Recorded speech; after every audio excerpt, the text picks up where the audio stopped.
Movement prep, an upgraded take on the traditional warm-up. If you flip it around, we're preparing the body to move. There are 5 components of movement prep: general movement, glute activation, dynamic flexibility, movement skills integration, and neural activation. To start, glute activation. The glutes are the main engine of the body. They're the shock absorbers, the powerhouse. The problem? Most people sit on them all day. They're effectively asleep. What we're going to do is strike a match to the backside and turn those babies on. To start, Pat's going to show us a mini band squat. With a mini band squat, the one thing that I want him focusing on is trying to pry or break the top band apart. Right? Down, toes on the ground, Pat, and press up tall. And again, and back up and keep going. So one thing that we saw as soon as he went into his squat is he lost balance. His toes came off the ground. Clients should imagine if they have little beetles under each one of their 5 toes, they should push those beetles into the ground and stay balanced. And one more time. The other, up tall each rep and relax. Okay. Next, let's go over the base position, which is really the foundation for a lot of our other glute activation movements. With a base position, imagine that you played shortstop back in Little League, Pat. So get in your ready stance. Okay. Now, a lot of people in this position, they'll want to go down and not back. Down equals quad burn. Back equals glutes on and on stretch and ready to go. So from here, one thing that I want you to think about is filling out your pants in the other. Imagine you're on a cruise ship. If you're on that cruise ship, literally look over the railing a little bit. See, that shift of looking over the railing now allows Pat to get his hips back where we want them. This is a strong base position for us to work from. Now, once in this position, the first movement is internal and external rotation, really working a full range of motion through the hip. I like to refer to these as the Elvis style. And on the Elvis style, okay, Pat is going, dipping the knee in and pressing out. Dipping in and pressing out. Notice, the rest of his body stays frozen. There is only movement coming from the hip. And switch sides. Okay. Another thing to think about. Pat, if I put a $100 bill under your pinky toe, don't let me snatch the $100 bill. This cue helps keep the foot down and again allows the movement to come from the hip instead of the whole leg. Good, and lastly go, oh, you're not done yet, both in, both out. Now's when the burn really starts to take fold. And relax. Good. That is mini band internal and external rotation. Next up, we're gonna move a little bit. Mini band linear walks with a bent knee. Going back to the athletic base position, from here, I want you to imagine that you're on a set of railroad tracks. Not small, kind of line them up, align with your hips, toes forward. Now hold that position. From here, take little bitty, about 6-inch steps forward. He's fighting the bands in this position. And hold here. Now we're gonna put it in reverse. Pat, when you go in reverse, I want you to imagine that you have a flashlight on the front of each hip and they're pointing straight forward. Don't let those flashlights turn out side to side.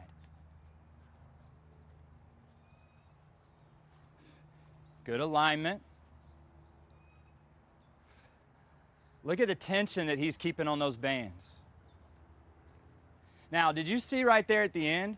This is a little bit of coordination as well. He had his hands where he was going. When he started, he was going opposite foot, opposite arm. Opposite foot, opposite arm. And then he kind of got mixed up a little bit. That's okay. Movement prep's not just a muscle warm-up, it's a little bit for the brain as well. That is the mini band linear walk with a bent knee. Next up, now we're gonna take it laterally with a mini band lateral walk, straight leg. So Pat, as you set up for these, I want you to imagine that your legs are made of stilts, so they can't bend at the knees. From here, zip up tall and take small steps going to your right and go. Okay. Now, Pat, think about pressing your belt buckle forward a little bit. Right there. Huh? And come back to me. Toes straight forward, keeping them in alignment.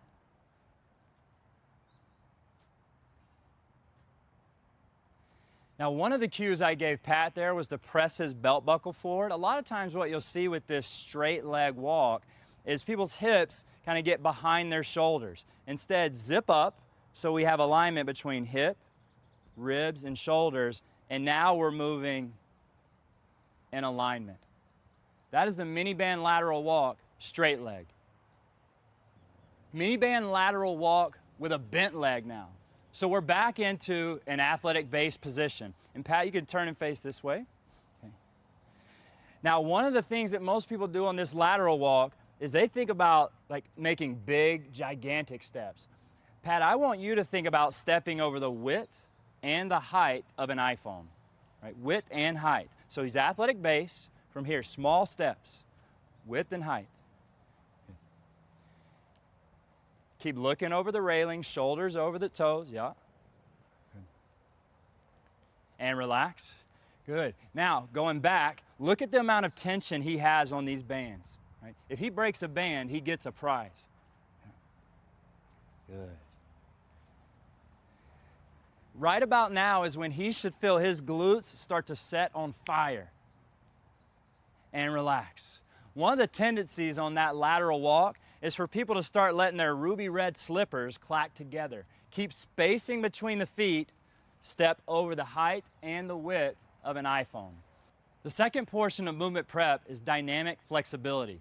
Think increased mobility, increased core temperature, but one thing we're also doing is starting to teach and ingrain movement patterns that we're also going to use in the gym for strength work.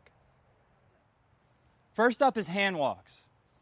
To start, the first thing I want Pat to do is go ahead and fold over and place your hands on the ground.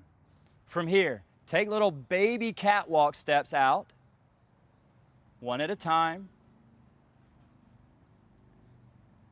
and freeze. Hips down, plank position. So he is in a solid push-up or plank position. From here, hips up, fold up. Good. Now walk your feet, little baby steps up to the top. Press your heels to the ground. Now come up on your fingertips. Give me a little more. Good. Try it again. As you're walking out, imagine you're in a tiny hallway. Don't bump the hallway side to side. Stay in your lane, hold, and now back up. This walk up, great mobility for the posterior chain, hamstrings, calves, all the way down through the feet. And stand on up. Good. With hand walks, this can be an upper body stability movement as well. Those slow walks out, that's upper body strength. Lastly, if you want to make them harder or take them up a notch, think about putting a push-up when he gets to the plank position, or maybe a diagonal arm raise. That's one way to add variability to the hand walk. Knee hug to reverse lunge with lateral flexion. The first place to start here is the knee hug. Pat, stand tall, and I want you to hug that knee here. That's okay. That'll happen on this position. From here, once you own this, now we go to the reverse lunge. So he's in a lunge. The knee that's down, that hand's going top shelf, palm rotates back to get a stretch from the lat, and a little bit of lateral flexion. And now press up. Good, and other side. Now on this knee hug, that's all right, hold it. The goal is to hold this long enough for me to take a Polaroid picture of you. And back. Turn it, top shelf, bottom shelf, towards me. Now this position, we're looking at mobility from quad, hip flexor, all the way up the chain and lat, and press up. Good. So with the knee hug to reverse lunge with lateral flexion, we own position 1, and then we own position 2, which is knee hovering just above the ground. This is not a big step back. That is knee hug to reverse lunge with lateral flexion. Inverted hamstring stretch.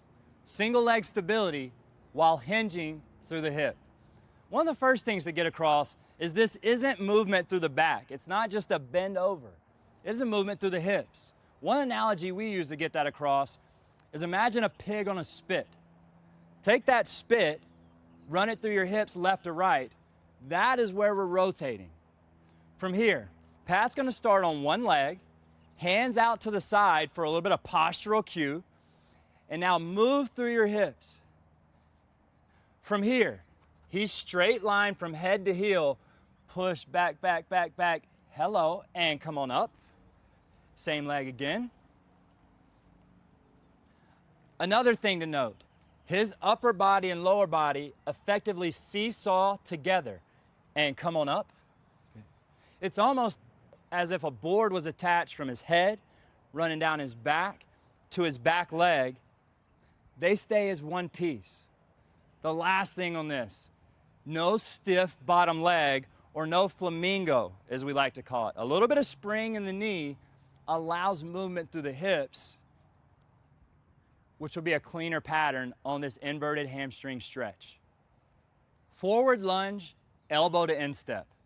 Now this movement has quite a few steps, so we found the easiest way to teach it is to sometimes just go through it with the client. So Pat, do it with me. Okay? Step your right foot out, left hand on the ground. Okay? From here, elbow to earth, hand to sky, both hands on the ground, and now toes to nose. Hold that, drop your head a little bit, and now press back to the beginning. Okay? Now let's go other side. Left foot forward. Okay? Position one, elbow to earth. Okay. Hand to sky. This is thoracic rotation here. Hand outside your foot. Toes to nose. Hamstring stretch.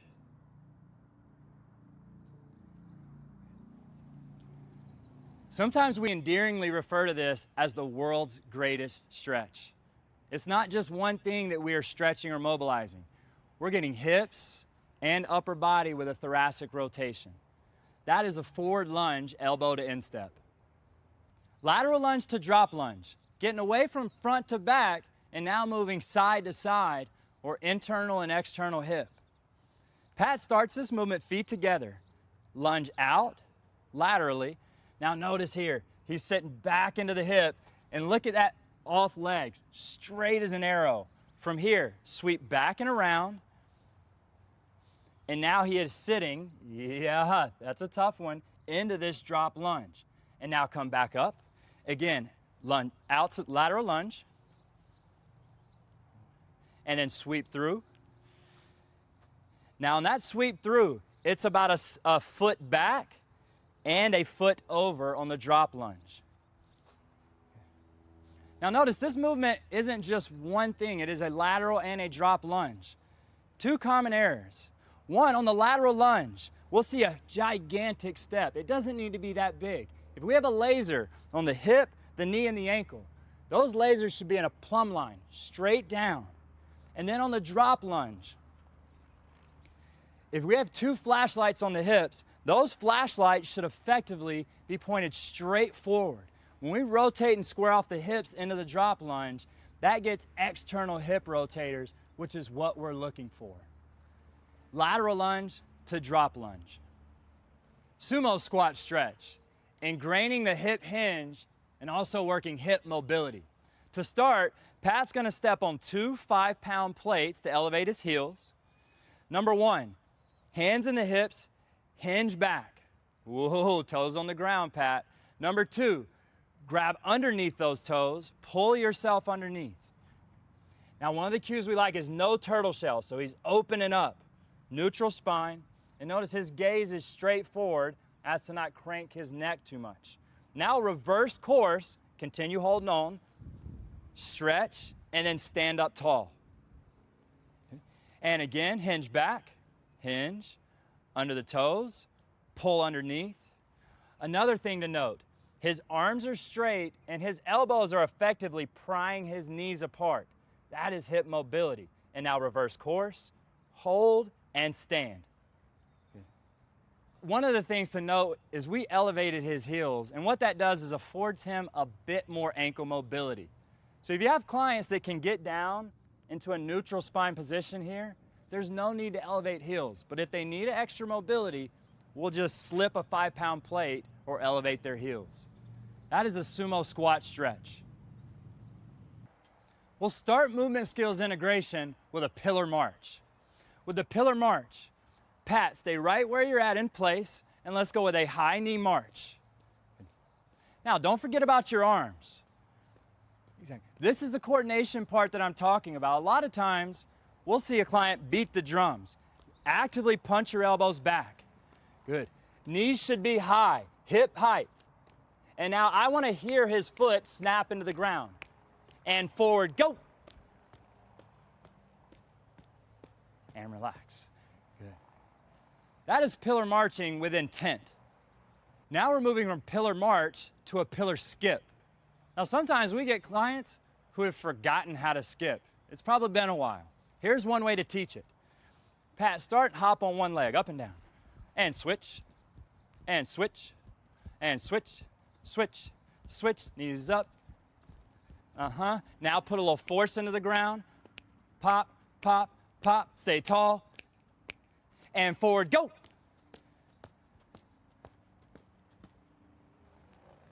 That's one way to take it up a notch to a pillar skip. If you want to talk about coordination, take the pillar march linear into a lateral. First thing we have Pat do is just start in place as if he was going to march linearly. Now, did you already see right there? I saw it. He was going same side guy. This is the coordination that I was referring to. Now from here, he's going to push off left leg. Come towards me. Push, push. And then we got to go back the other way. Knees high, knees stay high, and relax. Now, one of the things that even Pat started doing there was clicking heel to butt. Instead, we want foot out in front, which is using hip. So one of the things that I'll say is, Pat, if I'm standing behind you, I should not be able to see the bottom of his shoe. It should be knee up, foot under the knee. Okay. Now let's take it right into a skip. So start in place, Pat, with a skip. Okay. And now put some force into the ground. I want to hear it. Let me hear your feet. Stay tall. And come, go. Nice. And switch. And relax. That's movement skills integration. If you're thinking about doing this with something like a triathlete, a runner, or a swimmer, this will be a perfect time to get them outside of their linear box and move laterally. The last section of movement prep is neural activation. Think about revving the engine or getting the brain and the body firing on all cylinders. We're going to start with drop squats, 2 feet to 2 feet. Here's what I want you to imagine. Have you ever seen a magician pull a tablecloth out from underneath a set of glasses? Well, imagine that same tablecloth is underneath your feet. And if I pull it, you have to catch yourself and stop on a dime. So the movement is a up, and on my go, it's a drop and catch. Pat's in his ready position. And drop. That's all right. Let's try it again. And drop. Nice stick. Again. As quick as a bolt of lightning. And drop. And relax. That is power and also being able to put on the brakes. Drop squats 2 to 2. Rapid response, 2-inch runs. This is one of our final pieces of really stimulating the nervous system and getting the brain and the body fired up and ready to go. Pat's in his base position, heels just off the ground. When he's on the balls of his feet, that's where he's most agile and athletic. Now start slow, like a pitter-patter of rain on the roof. Pitter-patter, pitter-patter. And when I say go, take it up as fast as you can. And go! Quick, quick, quick. Burn the ground up. Keep attacking, and time. Now notice one thing that Pat did there. He kept slow arms and fast feet. That's a little disassociation or coordination trick, almost like, can you pat your head and rub your belly at the same time? That's rapid response 2-inch runs. Rapid response base rotations. Now we're adding a multi-directional component to our neural activation. So as Pat gets into his athletic base, one thing that I want him to think about is X marks the spot. So if there was an X drawn on the ground, here to here, he's gonna be jumping from one side of the X to the other side, but his shoulders basically stay still. So start slow, one side to the other side. Give me a little more turn. There's the X we want. And then go, quick. 5, nice turn. And time. The other thing that Pat did well was he almost stayed in a circle. Think about like a helicopter landing pad, nice and tight and quick. That's rapid response, base rotation. That wraps up movement prep, an upgraded approach to the traditional warm-up.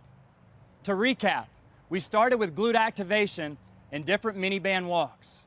We then moved to dynamic flexibility.